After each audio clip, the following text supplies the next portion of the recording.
أنفسكم عزيز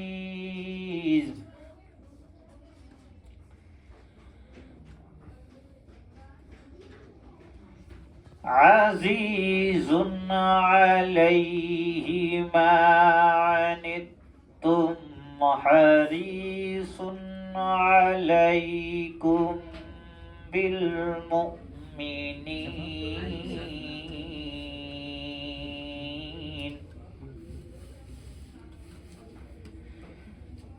عليكم بالمؤمنين رؤوف رحيم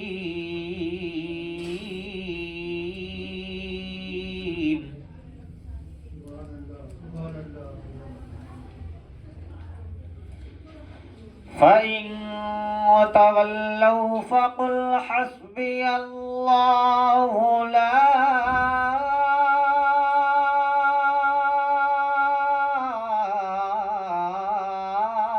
إله إلا هو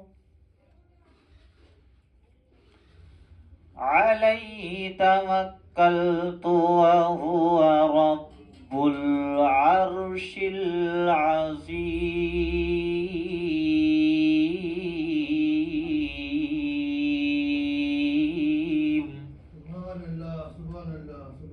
آمنت بالله صدق اللہ العظیم.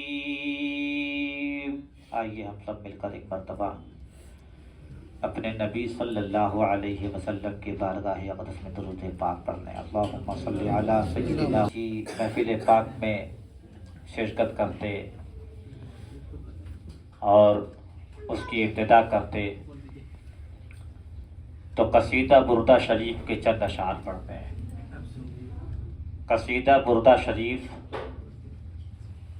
یہ وہ اشعار ہیں جو اللہ کے رسول صلی اللہ علیہ وسلم کی بارگاہ میں مقبول ہیں. حضرت امام شرف الدین بوصیری رحمۃ اللہ تعالی علیہ آپ کوئی مذہبی شاعر نہیں تھے، بلکہ یوں ہی اپنے زمانے کے بڑے لوگوں کے قصیدے بیان کیا کرتے تھے، تعریفیں کیا کرتے تھے، اشعار لکھا کرتے تھے. جیسے آج کے زمانے میں آپ راحت اندوجی کو سنتے ہیں، منور رانا کو سنتے ہیں، تو یہ کوئی مذہبی شاعر نہیں ہے، لیکن اشعار کہتے ہیں، غزل وغیرہ لکھتے ہیں. ایسے ہی امام شرف الدین بوصیری رحمۃ اللہ تعالی علیہ بھی تھے. آپ فالج کا اٹیک ہوا آپ پر اور آپ بستر مرض پر پڑ گئے، تو آپ کے دل میں یہ خیال پیدا ہوا کہ ہم نے دنیا بھر کے لوگوں کے قصیدے بیان کیے، تعریفیں کی، کیوں نہ اپنے نبی صلی اللہ علیہ وسلم کے بارگاہ میں بھی کچھ خراج عقیدت پیش کر لیں دنیا سے جاتے جاتے. تو آپ نے کچھ اشعار لکھنا شروع کر دیا، اور یوں ہی مولا یا صلی وسلم دائماً ابداً علی حبیبک خیر الخلق کلہم آپ نے لکھنا شروع کیا. سینکڑوں اشعار پر مشتمل یہ قصیدہ بردہ شریف آپ نے لکھا. ایک مرتبہ آپ یوں ہی سو رہے تھے تو آپ کی قسمت بیدار ہو گئی. نبی کریم صلی اللہ علیہ وسلم آپ کے خواب میں تشریف لائے اور آپ کو ایک چادر مبارک آپ نے عطا فرمائی. چادر کو عربی میں کہتے ہیں بردہ. وہ چادر مبارک آپ نے عطا فرمائی اور آپ کے جسم پر ہاتھ پھیرا تو آپ مکمل شفا پا گئے. اور جب آپ صبح بیدار ہوئے تو آپ نے دیکھا کہ آپ کے سرہانے، آپ کے سر کے پاس جو رسول پاک صلی اللہ علیہ وسلم چادر مبارک عطا کیے تھے وہ چادر مبارک آپ کے سر کے پاس رکھا ہوا ہے. اسی کی طرف منسوب کرتے ہوئے علماء کرام اسے قصیدہ بردہ شریف کہتے ہیں، چادر والا قصیدہ.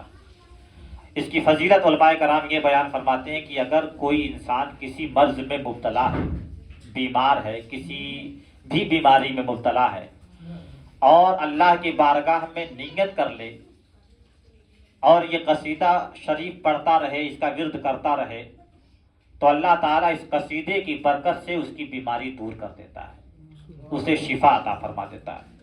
تو آئیے ہم سب مل کر قصیدہ بردہ شریف کے 2-3 شعر پڑھ لیں. اور ہماری آواز میں آواز ملا کر کے آپ سب پڑھیں.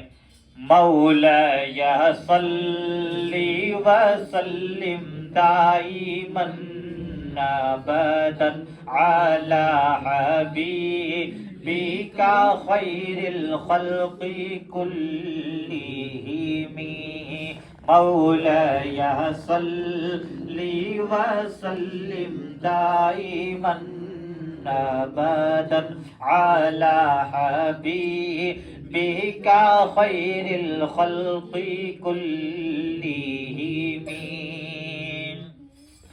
هو الحبيب الذي ترجى شفاعته. هو الحبيب الذي ترجى شفاعته لكل هول من الأهوال مقتحم. مولاي صل وسلم دائما ابدا على حبيبك خير الخلق كلهم. يا ربي بالمصطفى بلغ مقاصدنا.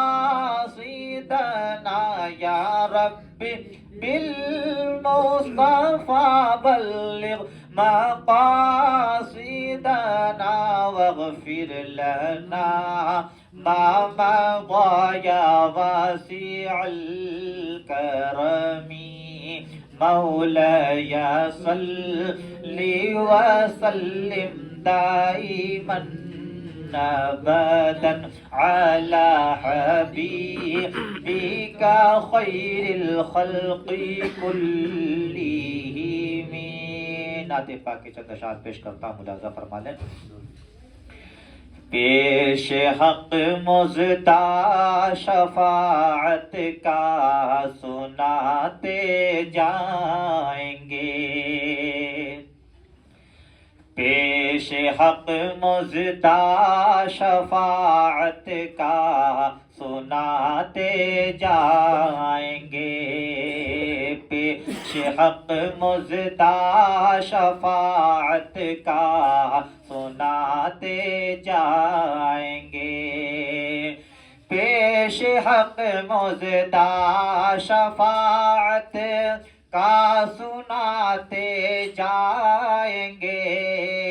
پیش حق مزدہ شفاعت کا سناتے جائیں گے. یا رسول اللہ آپ روتے جائیں گے، ہم کو ہنساتے جائیں گے. آپ روتے جائیں گے، ہم کو ہنساتے جائیں گے. سیدی سرکار اعلیٰ حضرت امام احمد رضا خان رحمۃ اللہ تعالی علیہ اس نعت پاک میں قیامت کا نقشہ کھینچتے ہوئے بیان کرتے ہیں کہ قیامت کی وہ گھڑی جب نفسی نفسی کا عالم ہوگا، سورج سوا نیزے پر ہوگا، زمین تابے کی ہوگی، اور لوگ اپنے گناہوں کی وجہ سے رو رہے ہوں گے، چلا رہے ہوں گے، ادھر ادھر بھاگ رہے ہوں گے. ایسے عالم میں کہ جب اللہ تعالیٰ بالکل غیظ و غضب کے عالم میں ہوگا، بالکل جلال میں ہوگا. ایک شعر میں کہتے ہیں خدائے قہار ہے غضب پر، کھلے ہیں بدکاریوں کے دفتر. آج کل سوشل میڈیا پر ایک فائل کھل رہا ہے جو امریکہ سے کھولا جا رہا ہے، تو بڑے بڑے لوگوں کے گناہ نکل رہے ہیں، اور ہم سوچنے پر مجبور ہو جا رہے ہیں کہ انسان کی انسانیت اس قدر بھی گر سکتی ہے. لیکن آپ ذرا غور کریں، یہ تو ان لوگوں کے کھل رہے ہیں جن کے مل گئے ہیں، ہمارے تو باقی ہیں. قیامت کے دن ہمارے اعمال کے دفتر بھی کھلیں گے، اور اللہ فرمائے گا اقرا، پڑھو کتابک، اپنے اعمال کو، اپنے لکھے ہوئے کو، اپنے رجسٹر کو. کفا بنفسک الیوم علیک حسیبا، آج اپنا حساب دینے کے لیے تم ہی کافی ہو. آج ہم دنیا سے چھپ کر کے جھوٹ بول دیتے ہیں، دنیا سے چھپ کر کے کہ ہماری جگ ہنسائی نہ ہو، ہمارا مذاق نہ اڑے، ہماری بے عزتی نہ ہو، ہم جھوٹ بول کر کے، چغلی کر کے، چوری کر کے اپنی عزت کو رکھ لیتے ہیں، لیکن یہ فرشتے جو اللہ تعالیٰ نے ہمارے کاندھے پر بٹھا رکھے ہیں، یہ تو سارے اعمال ہمارے دکھ رہے ہیں نا، چاہے اچھے عمل ہوں وہ بھی لکھے جا رہے ہیں، برے عمل ہوں وہ بھی لکھے جا رہے ہیں، اور قیامت کے دن تو کوئی اپنے آپ کو چھپا نہیں سکتا، تو قیامت کے دن سارے اعمال، ہمارے اعمال کے دفتر کھل جائیں گے۔ تو سرکار اعلیٰ حضرت فرماتے ہیں خدائے قہار ہے غضب پر، کھلے ہیں بدکاریوں کے دفتر، بچا لو آ کر شفیع محشر، تمہارا بندہ عذاب میں ہے۔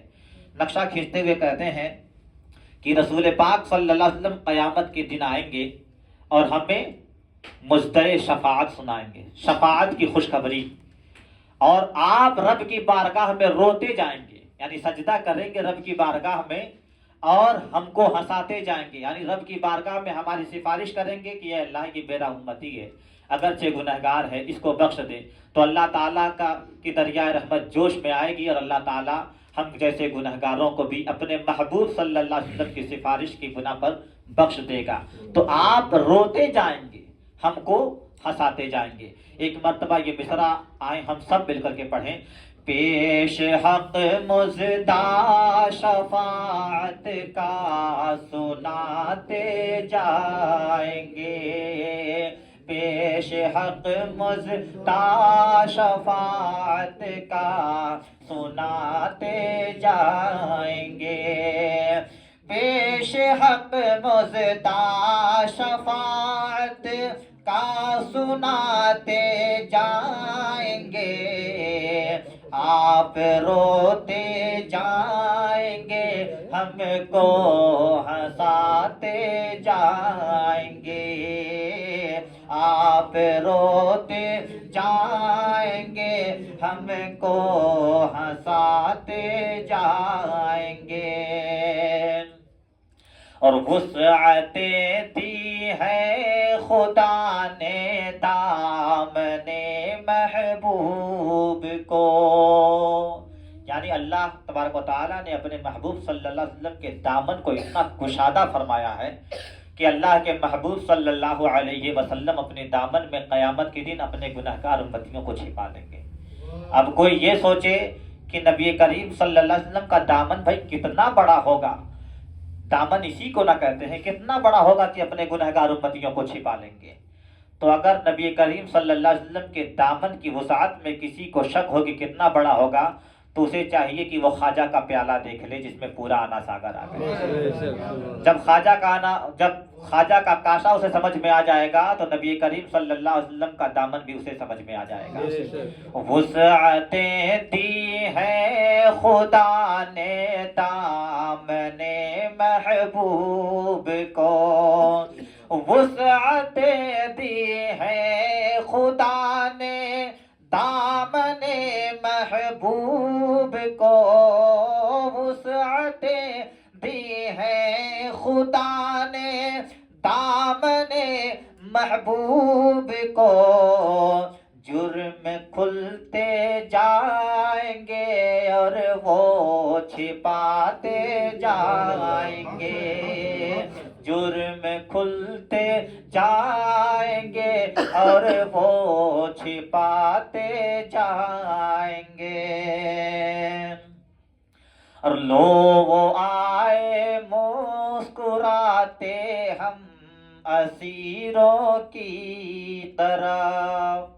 کمال کا علم اللہ تبارک و تعالیٰ نے سرکار اعلیٰ حضرت کو عطا فرمایا، زندگی بھر آپ نے فرمایا ہم فقیروں کی طرف، ہم فقیروں کی طرف، ہم غریبوں کے آقا پہ بے حد درود، ہم فقیروں کی ثروت پہ لاکھوں سلام، زندگی بھر آپ نے کہا ہم فقیروں کی طرف، لیکن قیامت کے دن ہم فقیر کہاں رہ گئے، ہماری تو پکڑ ہو گئی، اتنے گناہ کیے کہ اللہ تبارک و تعالیٰ نے ہماری پکڑ فرما دی، تو اب ہم فقیروں کی طرف نہیں، ہم اسیروں کی طرف۔ اسیر کہتے ہیں قیدی کو، اسیر کسے کہتے ہیں؟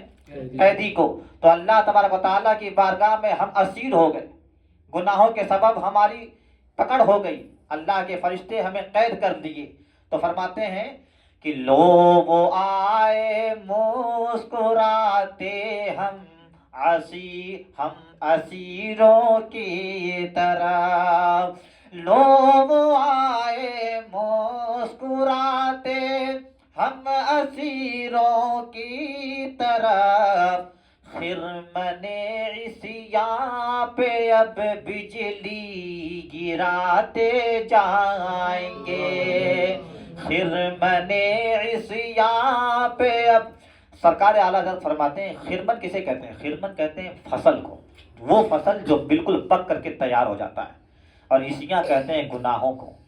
گناہ اتنے کہ گناہ چھوٹے موٹے نہیں، تھوڑے موڑے نہیں، بلکہ گناہوں کا بالکل ایک فصل تیار تھا، اور اللہ کے رسول صلی اللہ علیہ وسلم مسکراتے ہوئے آ رہے ہیں۔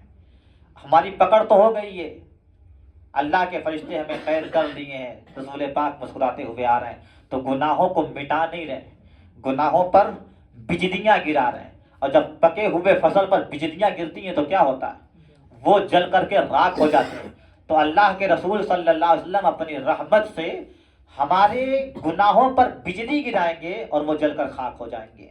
خرمن عصیاں پہ اب بجلی گراتے جائیں گے۔ یہ مکمل تشریح نہیں ہے میرے یاروں، یہ مکمل تشریح نہیں ہے جو میں آپ کو سنا رہا ہوں کہ رسول پاک آئیں گے، گناہوں پر بجلی گرا دیں گے اور جل کر کے خاک ہو جائیں گے اور ہم بچ جائیں گے۔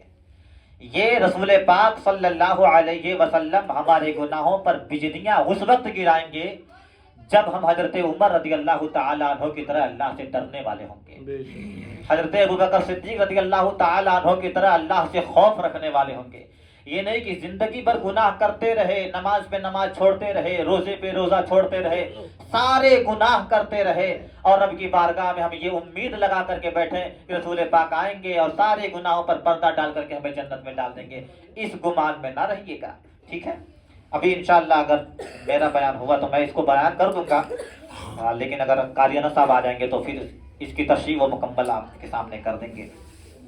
پھر سرکار اعلیٰ حضرت فرماتے ہیں پائے کوبا پل سے گزرے گے تیری آواز پر، پائے کوبا پل سے گزرے گے تیری آواز پر، رب سلم کی صدائیں وہ لگاتے جائیں گے، رب سلم کی صدائیں وہ لگاتے جائیں گے۔ پائے کوبا کہتے ہیں پیر کو پٹکنا۔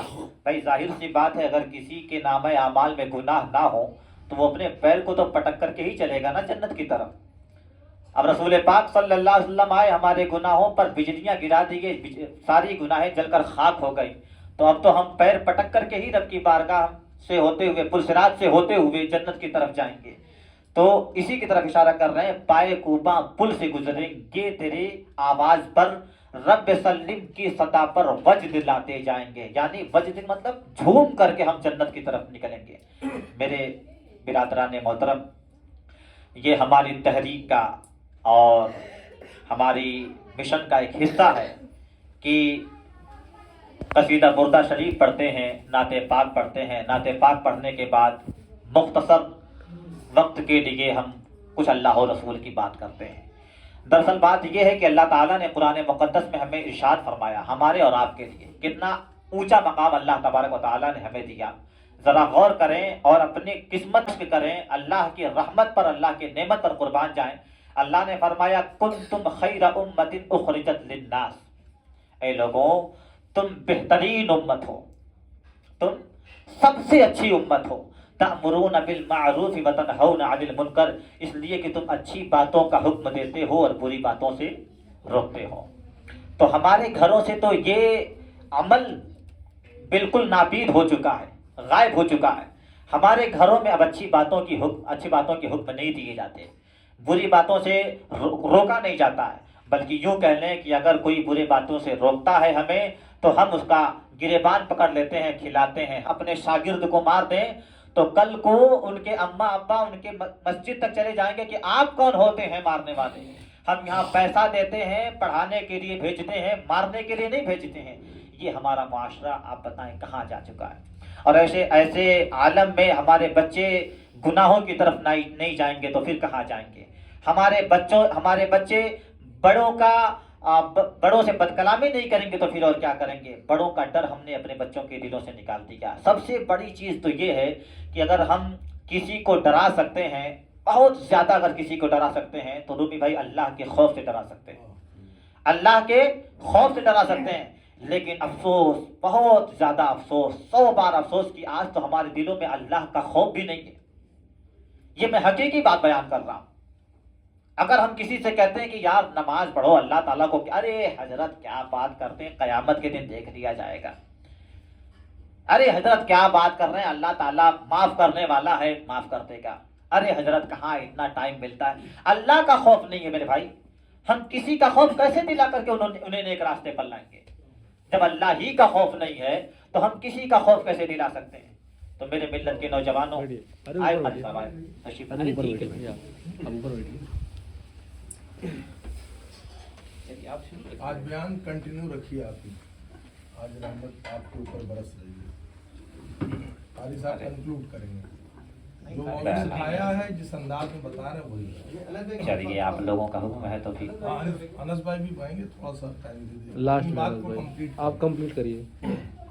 بہرحال تو ہمارے دلوں میں تو اللہ کا خوف نہیں ہے، ہم بھلا دوسروں کا خوف اپنے دلوں میں، بھائی ماں باپ کا ادب، ماں باپ کا احترام، بڑے بزرگوں کا احترام کیسے لا سکتے ہیں جب ہم اللہ ہی سے نہیں ڈرتے ہیں؟ اب آپ ذرا غور کریں، اپنے جسم پر دیکھیں، اپنے آپ کو دیکھیں، اپنا محاسبہ کریں، اللہ تبارک و تعالیٰ نے کون سی نعمتیں آپ کو نہیں عطا کی ہیں؟ کون سی نعمت آپ کو نہیں دی ہے؟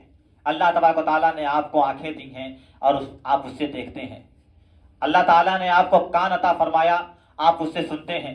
آپ کو ذہن دیا، آپ اسے سمجھتے ہیں، سمجھنے کی صلاحیت بھی عطا فرمائی ہے۔ پیر دیا، چلنے کی سکت بھی عطا فرمائی۔ ہاتھ دیا، پکڑنے کی صلاحیت بھی عطا فرمائی۔ زبان دیا، قوت گویائی بھی، بولنے کی طاقت بھی عطا فرمائی۔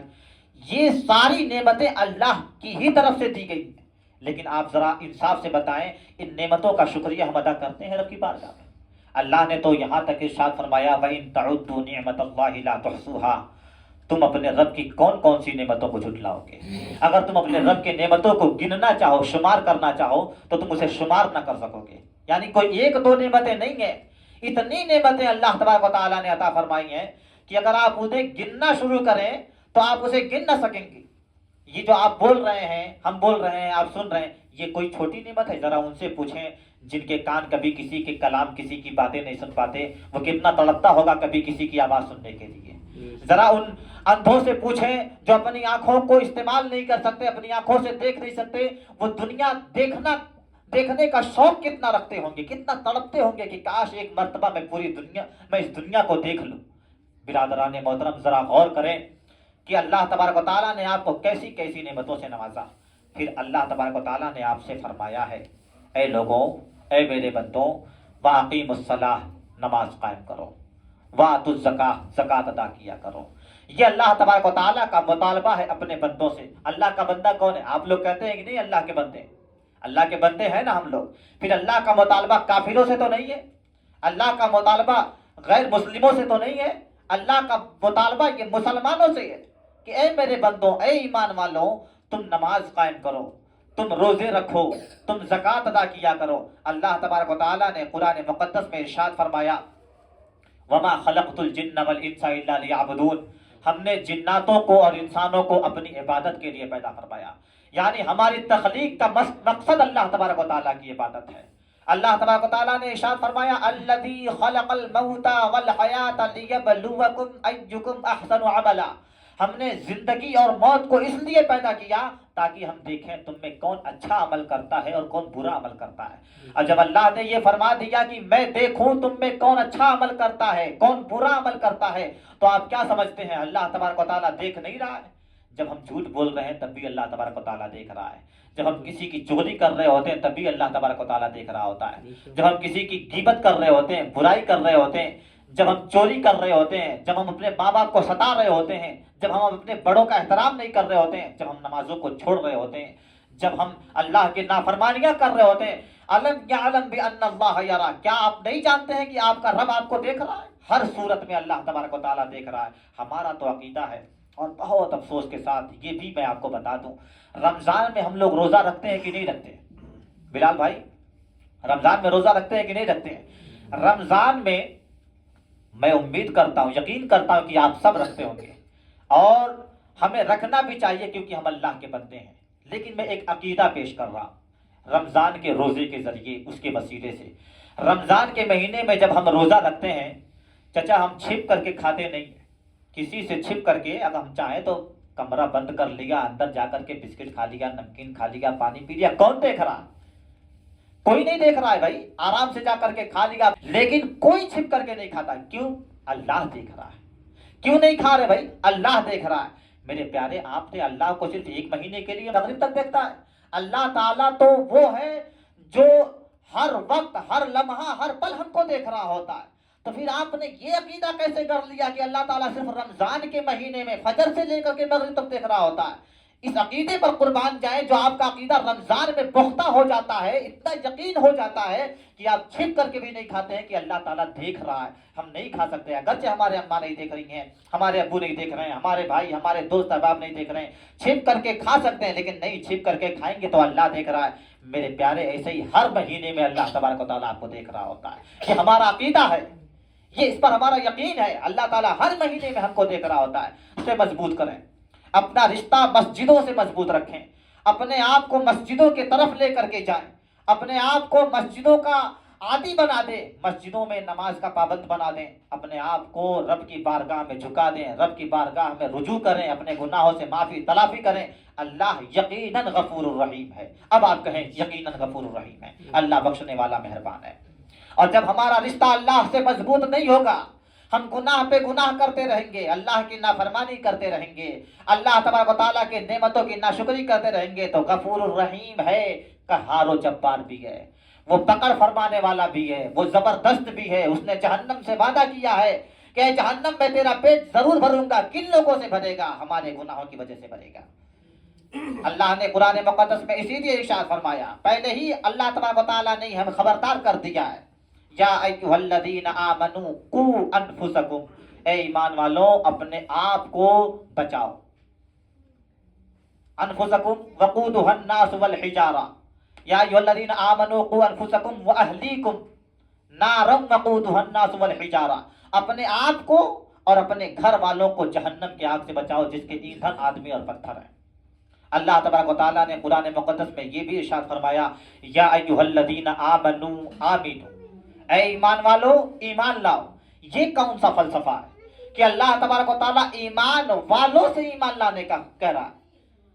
کمال ہے اس آیت کریمہ میں۔ اگر انسان اس کو سمجھنے کی کوشش کرے تو بات سمجھ میں آ جائے گی کہ جو ایمان والے ہیں، اللہ کو ایک مانتے ہیں، وہ بھی مکمل ایمان والے نہیں ہیں، کیونکہ نماز کو، روزے کو، حج کو، زکوٰۃ کو وہ عمل میں نہیں لاتے۔ اچھا، میں ایک بات بتا دوں، بلال بھائی آپ شراب پیتے ہیں؟ کیوں نہیں پیتے ہیں؟ حرام ہے۔ نہال بھائی آپ بھی نہیں پیتے ہوں گے، کیوں نہیں پیتے ہیں؟ حرام ہے۔ حرام ہے۔ صرف شراب حرام ہے؟ بہت ساری چیزیں حرام ہیں۔ رومی بھائی آپ بھی نہیں پیتے ہوں گے، یقین ہے، میں جانتا ہوں کہ نہیں پیتے ہیں۔ شراب حرام ہے۔ میرے بھائی، جیسے شراب حرام ہے ویسے ہی جھوٹ بولنا بھی حرام ہے، جیسے شراب حرام ہے ویسے ہی کسی کی چغلی کرنا بھی حرام ہے، جیسے شراب حرام ہے ویسے ہی گالی دینا بھی حرام ہے۔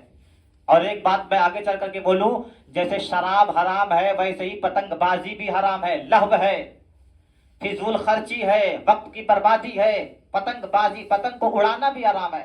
آپ نے شراب کو حرام مان کر کے آپ نہیں پیتے ہیں، اچھی باتیں نہیں پیتے ہیں، لیکن آپ جھوٹ کیوں بولتے ہیں؟ آپ چغلی کیوں کرتے ہیں؟ یہ بھی تو اللہ کی طرف سے ہی حرام ہے۔